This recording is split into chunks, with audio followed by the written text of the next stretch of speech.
Good afternoon. In trials, we take the issue of witnesses and eyewitness testimony very seriously.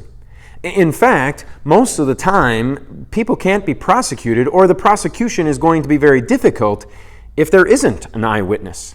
Somebody has to be able to stand up and say, I saw this. I saw them do that bad thing. I saw them go this direction. I have the testimony because I was there. I can actually say what I saw. And when that kind of testimony comes out, it is very strong. It is very powerful because we take the people at their word. We take them at their word that what they saw and what they're describing are the same thing, and that when they make this accusation, they don't make it lightly. They don't take their eyewitness testimony lightly as if they could just make it up.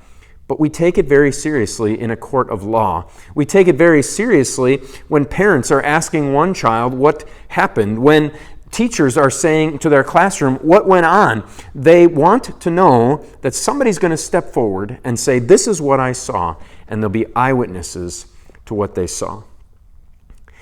If they are not trustworthy people, or if what they say sounds too fantastic, it sounds too out there, people might start to doubt, people might start to question. After Jesus rose from the dead, in Luke chapter 24, this is what it says, verses 25 and 26. He said to them, "How foolish you are and slow of heart to believe all that the prophets have spoken. Did not the Christ have to suffer these things and to enter his glory?"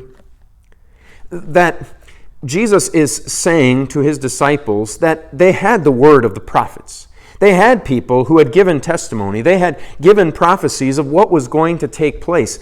They didn't see it themselves, but that didn't matter because those prophets were speaking the word of God. They were inspired by God. God had given them what they were to see, what they were to point out.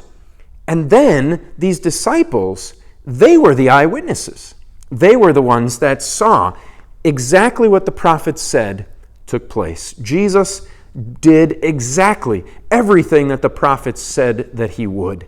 Jesus made sure that he went to the cross, that he suffered, that he was betrayed. He fulfilled all of the prophecies, and then he came back to life. These disciples were the eyewitnesses. If they struggled, but eventually they believed, it wasn't because of them. It was because God had given them faith to believe it. God has given you faith to believe, not because you have seen with your own eyes, but because you have heard of their testimony, because you can see the prophets and what they said.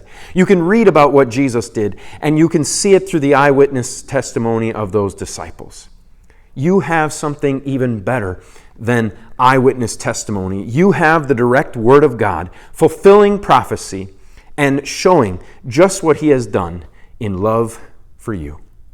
Until we see each other again, the Lord's blessings on your day.